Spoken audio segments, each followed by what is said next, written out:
So just observing how the agitator is working now on the washing machine. It seems that it is going back and forth and back and forth, but not really consistently twisting further into its rotation.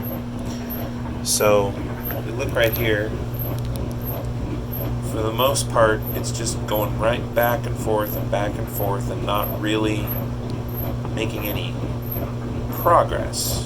And I don't know if that's normal. If I give it a little help, it starts to rotate more. But if I don't help it, it mostly just goes back and forth and doesn't make any progress. Is that normal? Especially with such a small load?